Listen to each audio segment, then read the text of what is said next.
I lost my sight saving my husband, and he swore he would be my eyes from then on.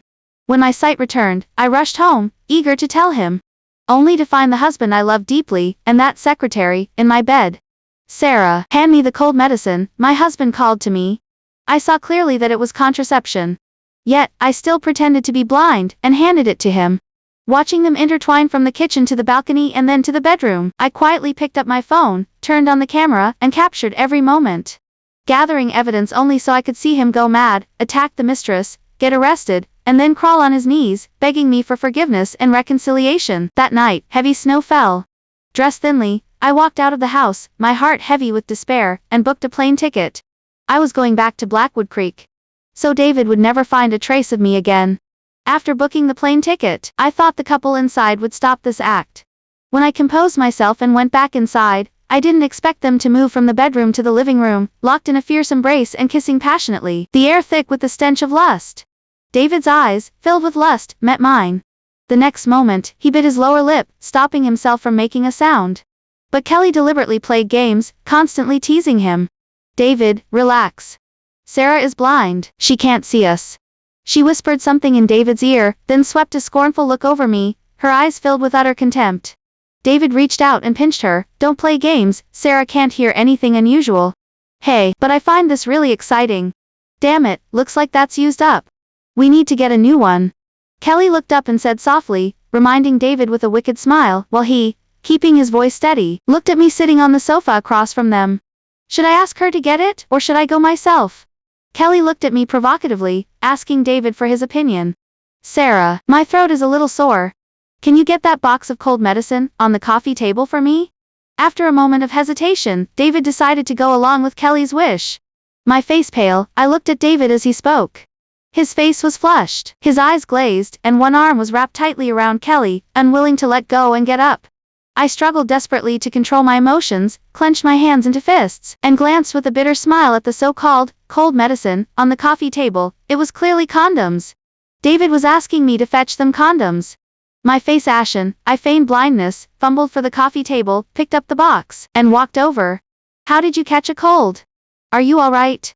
I asked him with concern, just like before, but my voice trembled, though he didn't seem to notice. And nothing. I'll just take the medicine and sleep it off. Kelly continued to toy with him provocatively, and David glared at her with a mix of annoyance and indulgence. His eyes signaled her to stop, and then he took the box from my hand. You should get some rest.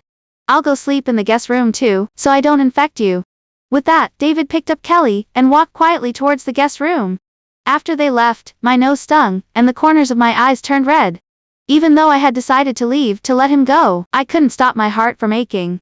David had promised he would never lie to me, or betray me, not in a lifetime, but now, he had broken his word after all. I picked up my phone, and called Master Elias. Master Elias, Sarah is willing to return to Blackwood Creek, and inherit your role, knowledge. Are you sure? Once you return, you are never allowed to leave. You know the entrance to Blackwood Creek is closed off, no outsiders are allowed to find it. We are isolated from the outside world.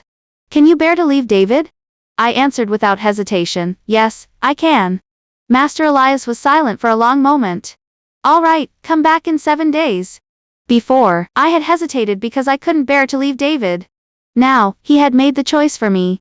I glanced indifferently at the closed guest room door, from behind which came the constant sounds of male and female panting. I have wasted many years, knowing the art of healing but letting it be shamed. Now I have decided to take on this heavy burden, and help Master Elias ease his worries. Good. You are indeed a worthy daughter of Blackwood Creek, you won't disappoint your master. In 8 days, I will bring everyone to the village entrance to wait for your return. Sarah will be home on time. After exchanging a few pleasantries with Master Elias, and hanging up the phone, David, wearing a white shirt, twisted the doorknob and walked in. There were hickeyes all over him, both on his neck and lower down, marks left by Kelly's nails during their passion. He didn't bother hiding them from me, because I was blind. A wave of nausea, unlike anything I'd ever felt, washed over me, sending me retching and gagging. Seeing my reaction, Gu Qingchuan rushed towards me, his concern palpable. As he got close, all I could smell was Kelly's distinctive perfume. Gu Qingchuan indulged her boundlessly, even having a fragrance company custom make her a personal scent. The nausea reached its peak. I shoved him away fiercely. Still feigning blindness, I fumbled my way towards the bathroom. It was clear now, even my body was rejecting Gu Qingchuan's presence. I hunched over the toilet, dry heaving. When I finally calmed down a little, I saw a pregnancy test stick in the trash can. It showed 2 red lines. I stared at it for a long time, and it seemed to stare back, as if mocking my helplessness. I didn't know how to describe my feelings at that moment. I couldn't cry. There was nothing but endless pain. Since I went blind, Gu Qingchuan and I hadn't had intimate relations for half a year. That's when he found Kelly, and now she was pregnant with his child. Gu Qingchuan followed, his voice laced with panic. His face was etched with shock as he embraced me from behind. "Manman, what's wrong? Are you sick? I was so scared when you pushed me away just now." His hands around my waist trembled slightly, as if I might disappear at any moment, and he tightened his hold. One moment entangled with another woman, the next spouting sweet nothings to me. "Gu Qingchuan, you're quite the actor, aren't you?" I pulled his hands off and moved away from him. Maybe my stomach isn't well. Lately, everything is hard to swallow. Somewhere along the line, I'd learned to lie too. I used to despise people like that, but now I'd become the very person I hated. Hearing this, Gu Qingchuan reacted as if facing a major crisis. He, who was always a germaphobe, didn't seem to mind the vomit staining my clothes. He pulled me into a tight embrace again. "I'm sorry. I've been so busy with work lately, I haven't had time to be with you. You've been eating alone, not taking care of yourself. It's all my fault." He cupped my face, his brow furrowed with heartfelt concern, then led me back to the room, and got out new clothes for me to change into. I stopped him and dressed myself. Gu Qingchuan looked stunned. This was the first time since we got married that I hadn't needed his help. It was like his heart skipped a beat. I lay down on the bed, and he carefully pulled the blanket over me. "Manman, are you angry? Are you upset I haven't had time for you? Tomorrow is your birthday. I won't work. I'll spend the whole day with you, okay?"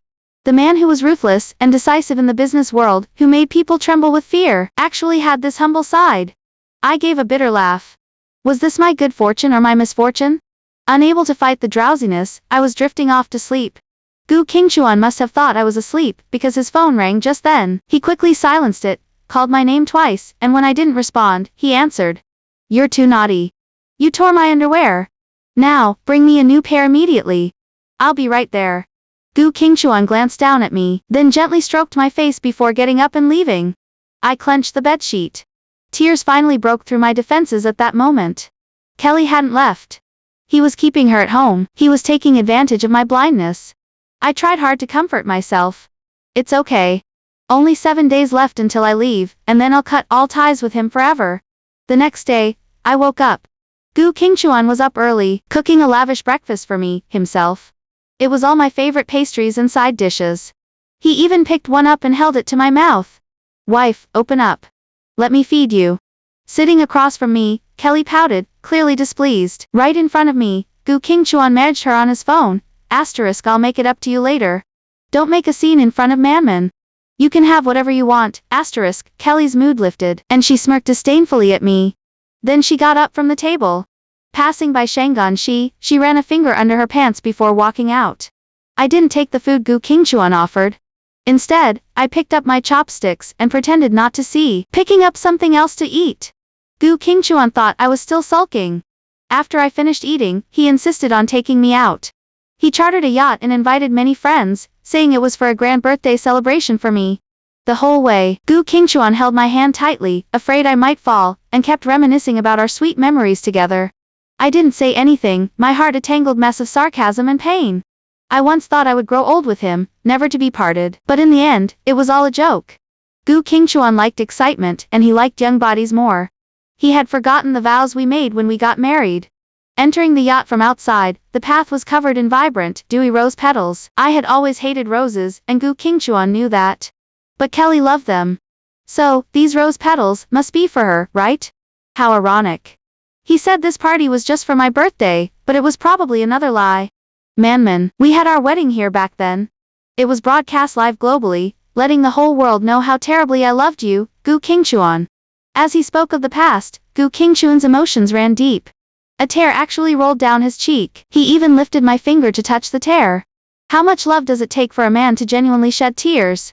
If he hadn't cheated, if he hadn't betrayed me, I really would have been moved and cried with him. He did love me before, that was true. But now, things had changed, people were different. His love was divided, given to Kelly. I pulled my hand away, my expression calm as still water. Gu Qingchuan, lost in his own thoughts, saw my lack of reaction. His eyes, looking wounded, drooped, but it only lasted a few seconds. Then his eyes lit up, and a slight smile played on his lips as he looked at the deck. Kelly wore the sexy dress Shangan she had custom made for her. They say clothes make the woman, and Kelly looked elegant and refined in it. Compared to me, dressed simply and plainly, she was easily outshone.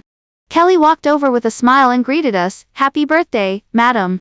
After saying that, she walked over to Gu Qingchuan's side and, regardless of the onlookers, tightly clasped his hand. "Mr. Gu, everything you wanted is ready. I'll count to 3. 1, 2, 3. Suddenly, countless fireworks burst in the night sky, lighting up the darkness in a spectacular display of color and brilliance. The three of us stood together. Gu Qingchuan and Kelly were tightly linked. To anyone looking, they seemed like a married couple. I watched the fireworks, and the sight pierced my eyes. As the fireworks bloomed, they spelled out Kelly's name. My name, Xia Manman, was nowhere to be seen. For whom were this birthday party and fireworks really meant? It went without saying. Suddenly, Gu Qingchuan instructed the nanny to look after me, saying he had important business to attend to. "Manman, wait here for me, like a good girl." He kissed my forehead, then left with Kelly, seemingly in a hurry. Watching their retreating backs as they left, I followed them. Finally, my gaze stopped at the entryway, foyer. Inside, Kaylee was sitting on David, kissing him wildly. With a turn, David pulled Kaylee beneath him. "Good thing Sarah can't see. You even had fireworks spelling out your name. Don't do reckless things like that again." "What are you afraid of?" "She can't see." Kaylee spoke as she tore at his clothes. Their breathing grew heavier, then spiraled out of control. My hands trembling, I took out my phone, aimed it at them, and hit the record button. I listened for as long as they carried on in there.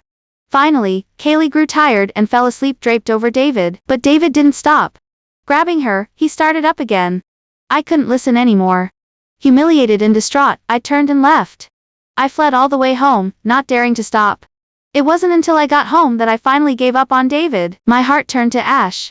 I took off my wedding ring and threw it in the trash can. Turning back to the room, I gathered everything related to David and me, took it to the backyard, dug a large pit, threw the items in, then lit a fire and burned them all to ashes. I watched coldly as the flames devoured the memories between us. "David, there is no future for us now." Just as I returned to the room, David rushed back, drenched in sweat, like a madman. Only upon seeing me did he visibly relax. "Sarah, why did you run home alone? It's so dangerous. You scared me to death." David's voice was filled with panic as he spoke. I smiled slightly. "You were gone too long, I got scared. So I had the nanny bring me back first." Only then did David pull me into a hug, his voice full of guilt. "I'm sorry. It's all my fault." After that, I didn't speak, and David didn't leave. He stayed by my side, and we passed a few quiet days. Until the 7th day, David accompanied me for a walk, but he received a call halfway through. He claimed he had to work late, and wanted to leave in a hurry. I stopped him and took out a document, already open to the signature page. "I have a document here I need you to sign." "I can't see." Eager to rush off and see Mark, David signed without thinking. "What document is it? Are you buying a car or a house?" He asked as he handed me a card, telling me to buy it myself, then quickly left. I didn't even have time to say a proper goodbye. He had no idea what he just signed was the divorce agreement. Well, it doesn't matter. He didn't need it anyway. I took off my sunglasses and watched David's retreating back. "David, goodbye." I returned home and placed the divorce agreement and the video I recorded on my phone all on the coffee table. I took one last deep look at the house, picked up my suitcase, and left without looking back. Meanwhile, David rushed straight to the hospital.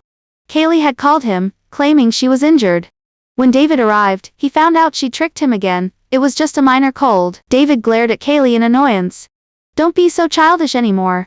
Just as he turned to leave, Dr. Evans, the specialist who had treated my eyes, saw David and asked with concern, "Mr. Davis, there isn't a problem with Sarah Davis' eyes again, is there?"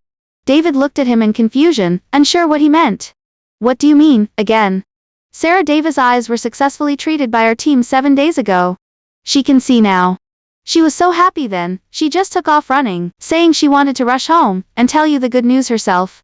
David nearly lost his footing, stumbling back against the wall, his eyes filled with bottomless dread. He then pushed Kaylee aside and stumbled frantically back home. Just as I arrived at the airport, I received a call from David. "Sarah, have you been able to see this whole time?" David's hand was shaking, and so was his voice. "Are you home now?" If you are, please turn on the television. The answer is in there. I took out my phone and accessed the home security camera feed. David was indeed back home. Half an hour earlier, Dr. Evans had called me, asking why I hadn't told David about my eyes recovering. I just gave a wry smile and didn't answer directly. As soon as I opened the security camera feed, I saw David kneeling beside the coffee table, his eyes streaming with tears. He turned on the television. What he saw were all the private photos of him and Kaylee together, the explicit nature of which was astonishing. David picked up his phone and choked out, "Sorry, Sarah, you could see this whole time. Why did you hide it from me?" I scoffed, my gaze hardening. "Did you ever give me a chance to speak? The moment I came back, I saw you and Kaylee together. You broke your vows, and you even got her pregnant. I know everything. You've signed the divorce agreement too. From now on, our ties are severed completely. We will never see each other again." David gripped his phone, yelling frantically, "I'm not divorcing you. Never. But you already signed it. Just this morning, the contract I gave you. You didn't even look at it before signing your name, rushing off to see Kaylee. David, stop fooling yourself. Your heart has changed. Who are you crying for?" David instinctively lowered his head and glanced at the contract on the coffee table. Only then did he notice it was the divorce agreement. Instantly, his face turned pale and lifeless. He opened his mouth but remained silent for a long time. Only the tears streaming down his face wouldn't stop. "Sarah, I know I was wrong. Where are you now? Please tell me quickly, I'll come and get you. As long as you don't leave me, I'll do anything you want. The child, I can have her get rid of it right now, cut off all contact with Kaylee." David knelt on the floor, begging me humbly, his voice choked with sobs. What surprised me was that my heart no longer ached. I felt nothing at all. It seemed I had completely let go of David. David, one wrong step leads to another. There's no turning back now. I've already let go of you. A mechanical female voice announcing boarding reminded me I needed to end the call. Things had come to this. I had nothing more to say to David. He was still pleading desperately on the phone for me to come back. I hung up directly, took out the card and threw it in the trash, then walked away indifferently. The remote Silver Creek was 2,000 kilometers away. It took me 2 flights to get home. Our community entrance is secluded. From our ancestors' generation, they brought the community members here and lived secluded lives. If there was an urgent need to go out, permission from the community elder, represented by Master Elias, was required. That year, I wanted to go out and see the outside world. Unexpectedly, as soon as I stepped out of the community entrance, I saw Ethan, who was exploring with an expedition team. He had been bitten by a snake, and poisoned by snake venom, poison. I saved him. When he woke up, at first it was out of gratitude. He offered me a lot of money, but I didn't want it. I just said goodbye and left. We met again when I failed to understand people's intentions. I encountered a staged accident scam, and the person was an old woman who held on to me tightly. Ethan's car happened to pass by. He saw me and helped me resolve the crisis. Seeing that I didn't understand many new things, he took me back and taught me about many novel things one by one. Just like that, my feelings for him shifted from liking to love, and his did too. The night I was preparing to confess my feelings to him, he was attacked by enemies and pursued. I shielded him from a knife, and my eyes were injured then. Ethan held me, crying for a day and a night, squatting outside the emergency room. He knelt by the door, praying I would be okay, and swore he would never abandon me again. If I could no longer see, he would be my eyes. The past is unbearable to recall. He is not the person he used to be. Just as I arrived at the community entrance, I saw Master Elias, waiting for me with respected community members. Seeing my long-lost family, a wave of complex emotions washed over me. I jogged over and exchanged warm greetings with Master Elias and the others. "Willow, you're finally home. Can you really bear to let go of Ethan?" Master Elias looked at me, with a complicated expression, sighing repeatedly. I answered him firmly, "Our relationship is over with Ethan. What is there left to regret? He even got Megan pregnant with his child. If I hadn't left, was I supposed to stay and watch them as a family?" I gave him many chances, hoping he would turn back, that he could hold on to the last shred of decency to save this marriage. But he didn't. He became increasingly reckless. Just consider it a life lesson. Poor you, it's not a bad thing. It's already very good that you can bear to let go and awaken to the truth. While you're young, study medicine, medical skills with Master Elias. Later, you can go out with your medicine, medical skills and contribute more to society with your abilities. That's right. I'm only 30, after all. I still have plenty of time and a bright future. From now on, I can no longer waste my energy on unimportant people. Start a brand new life. Time flies, 3 years passed in a flash. Master Elias and I researched many antiviral and flu medications together. Along the way, we also collaborated with the government medical team. They took Master Elias and me out, and we achieved great success repeatedly. Master Elias became more open-minded about things. He felt that it was good for the younger community members to go out and see the world and learn more. So, he allowed the community members free entry and exit.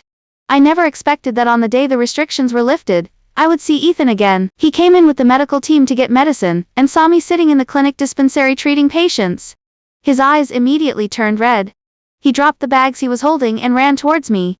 By the time I reacted, he had already pulled me into a tight embrace. Ethan, who was once a formidable figure, known for his ruthless decisiveness, now had a look of worry in his eyes. I finally found you. It's been 3 years. I've been searching for you, the whole time, almost all over the world. After Ethan finished speaking, he choked up with emotion. He held my hand for a long time, afraid I would disappear again. I let out a scoff and used all my strength to push him away. Ethan stumbled and fell to the ground. If anyone else had pushed him down, he would have personally cut off their hands. But now, he wasn't angry at all. Instead, he asked me nervously, "Did I hurt you when I hugged you?" "I'm sorry, Willow. I'll be careful next time." "Ethan, you don't have to be like this. Between husband and wife, our relationship is over long ago. Please take care of yourself from now on and don't go around hugging people." But Ethan acted like he was crazy. He stood up again and refused outright. "No, I don't want this. I can't forget you. You can even kill me, just don't push me away." He came forward to hug me again, and kissed me. I couldn't stand it anymore, and slapped him. I can't tolerate a man who cheats and betrays me, and gets that woman pregnant with his child. And you are too dirty. Ethan, however, roared in despair, shaking his head frantically. I already made Megan get rid of the child, and I ruined her completely. I won't make mistakes again. Can you give me another chance? Let me make it up to you. Hearing this, I just coldly pulled my hand away, and said as I turned to leave, "Ethan, I don't love you anymore. Whether you believe it or not, my future won't be with you." The light in Ethan's eyes dimmed. His body almost gave way, and he nearly collapsed. Instantly, his eyes turned red, his emotions spiraled out of control, and he cried out in agony. "You're lying. How could you possibly let go of me? Do you dare look me in the eyes, and say you don't love me anymore?" Ethan gripped my arm tightly. I lifted my head stubbornly, meeting his eyes directly. "Yes, I don't love you at all. Mr. Ethan, may I ask if you can let go of me now?" This time, Ethan's hand slowly released me. Tears streamed down his face. "When you left that year, my heart died once. I searched for you all over the world. As long as I was alive, I had to find you. Later, I accidentally saw your name in the medical team, and followed them traveling across mountains and valleys to find you, but you don't want me anymore. Willow, I'll give you time." Ethan wiped away his tears and ran out in a panic, nearly stumbling several times. After that, Ethan didn't leave. He kept living next door, but he didn't harass me. He just followed me discreetly. I pretended not to see him, and no matter what he did, I never gave him a second glance. He couldn't get back the heart that no longer loved him. He was still deceiving himself. It wasn't until David, a male classmate, came to see me for a follow-up checkup. We chatted and laughed, talking about old times. Robert, however, thought I was starting a new relationship.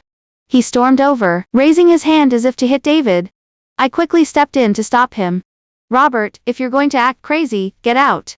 Don't interfere with my work." David stood up awkwardly, said goodbye, and left. After he left, I pushed Robert away in disgust. But he grabbed my hand and looked at me intensely. "Sam, you've had a few days to cool off. It's time to come back to me and leave this place together, right?" I frowned and scoffed. Did he really think that the years I was gone were just some kind of Cold War? "Robert, did you hear anything I said? I told you, we're divorced. I don't love you anymore. Can you just leave? Is that so hard to understand?" He was infuriatingly ridiculous. "I'll never forget you stripping naked in front of me and carrying on with Kelly. And I'll never forget you asking me to get cold medicine when you actually wanted condoms, or the fireworks you gave me that, when they went off, spelled out Kelly's name. I don't know how thick-skinned you have to be to calmly ask me to come home with you. You wanted thrills back then, now you have to face the consequences and pay the price." Every word I spoke was like a sharp knife, piercing directly into Robert's heart, twisting hard. He was in so much pain, he could barely breathe. Just as I was holding myself back, nearly raising my hand to hit him, Kelly appeared. Robert had promised he'd gotten rid of her completely. Another lie. She was clearly doing just fine. She hadn't changed at all from when I left 3 years ago. You dare try to hit Rob? I'll cripple you. Not that you aren't already pretty much useless anyway. Mike's face was sinister, but when he walked up to Robert, his expression changed to fawning. Look, the two dogs have shown up. Shall I just shut the door and beat them? Facing Kelly, who was mocking me, I wasn't holding back anymore. She dared to act wild on my turf. I'd make her crawl out. Heh, Rob, hear that? She's calling both of us dogs. I'll teach her a lesson for you. Kelly stopped smiling after she said that, and angrily got ready to attack me. But she didn't expect. Smack. You shut up? She's right to call you a dog. You were always my dog, but you delusionally thought you could replace the master. Didn't I warn you not to ever show your face in front of me again? If your ears aren't working, I don't mind cutting them off. Kelly covered her reddened face, staring blankly at Robert, who was filled with hatred for her. Before, he would never have dared to hit her, or even yell at her. But now, for Samantha Miller, he actually hit her. Sam, don't listen to him. I won't let her hurt you. I cut ties with her 3 years ago. I really didn't lie to you, I swear. Robert explained to me nervously. I wasn't interested in his explanation. Instead, I warned them expressionlessly, please leave. Don't ever come back to Blackwood Creek. I have nothing more to say to you. Get out now. Robert's face instantly turned as white as paper. He tightened his brows in defiance, but Kelly glared at me hatefully, blaming Robert's cruelty towards her on me. She picked up a wooden chair from the ground, and quickly threw it at me. Robert was standing right next to me. I quickly pushed him away, and we both dodged the sudden chair. Samantha Miller, go to hell. Go to hell. Kelly screamed at me furiously, picked up a glass medicine jar nearby, and threw it at me again. I finally reached my limit. After dodging, I rushed over as fast as I could and kicked Kelly. She crumpled to the ground in pain, because I'd kicked her right in the lower body. Kelly, my apologies, my foot slipped. Samantha Miller, I'll kill you myself. Robert finally reacted. He went over to Kelly, grabbed a handful of her hair, and spoke with a grim face. If you dare harm a single hair on her head, I'll tear you limb from limb. Kelly heard that and let out a loud, bitter laugh, tears streaming down her face. Robert, you're so cruel. After all, I kept you happy for a while. Now you just turn your back on me, the moment you're done. Smack. Shut up. Robert slapped her hard to stop her from talking, then looked at me nervously. Shut up about what? We were having fun right in front of your wife. Remember how you were practically in ecstasy but didn't dare make a sound? Ha ha ha. Kelly said this looking at me, thinking I'd freak out, get angry. She was very disappointed. I felt nothing. I just quietly watched them tear each other apart. Samantha Miller, why are you acting so reserved? You're clearly angry, but you're not saying anything. You're not a woman. I looked at him amusedly. Whether I'm a woman or not isn't for you to say. You, on the other hand, should learn to control yourself. I put my full strength into that kick. I wonder if I broke her lower body. If you want a man like Robert, you can have him. We're divorced anyway. When Robert heard that, he stepped back forlornly, his fingers digging into his flesh. Can you feel the agony I once felt? Robert. Finally, I was bored and turned to leave. Robert, did you hear that? Only I love you the most. Arg. Suddenly, Kelly clutched her lower body, her face red, screaming in pain like a stuck pig. Robert, I don't know when, had a knife in his hand, and stabbed Kelly under her skirt. Blood was all over the floor, and under her skirt too. It looked like she was ruined. It was you drove Sam away. That's why she doesn't want me. And now you dared to hurt her. I told you, whoever hurts her, I'll make them wish they were dead. Seeing Robert in this frenzy, Kelly finally became afraid. She kept shrinking back, dragging herself away, terrified Robert would stab her again. I had just stepped outside when I heard Kelly screaming for help. After a few seconds of hesitation, I decided to go back and see. I didn't expect to see Robert stabbing Kelly with the knife. At that moment, he looked absolutely terrifying. Robert, stop it. If you kill her, you'll go to prison. Robert heard my voice and finally stopped what he was doing. He turned to look at me, his face covered in blood. Rob got rid of the problem for you. She said she was going to kill you. Suddenly, I was overwhelmed with emotion. Looking at Robert like that, I didn't know what to say. Meanwhile, Kelly lay motionless on the ground, having lost too much blood. She had passed out and was unconscious. Robert dropped the knife and slowly approached me. I couldn't bring myself to refuse him like this. He rested his head on my shoulder, closing his eyes tiredly. Sam, can you hold me one more time? I knew Robert wouldn't hurt me, so I raised my hands, ready to embrace him. But then the police burst in with their guns drawn and handcuffed him. My hands were left hanging in the air as Robert was forced to the ground. Let go of me. Sam was almost going to hold me. Why did you stop her? Nobody paid attention to Robert in his frenzy. I walked towards him, but the police stopped me, looking concerned. It's okay. He won't kill me. If one last embrace could give him peace, could finally resolve whatever was tormenting him, I was willing to hold him again. Robert, I'll hold you one last time. He leaned into my arms and broke down, sobbing agonizingly. He kept telling me he was sorry, over and over. He said it was all his fault, that he got what he deserved. As they took him away, he kept turning back to look at me. I watched until he was gone. Sam, are you okay? David, the classmate who had come for a checkup earlier, came out. It turned out he hadn't left. He'd been watching from the doorway the whole time. When he saw Kelly attack me, he called the police immediately. There were police patrolling down in the valley, and they came up the mountain right away after getting the call to arrest everyone. After thanking him kindly, I walked out to the edge of the settlement. The police car carrying Robert slowly disappeared from view. This time, we truly parted ways for good. Goodbye, Robert.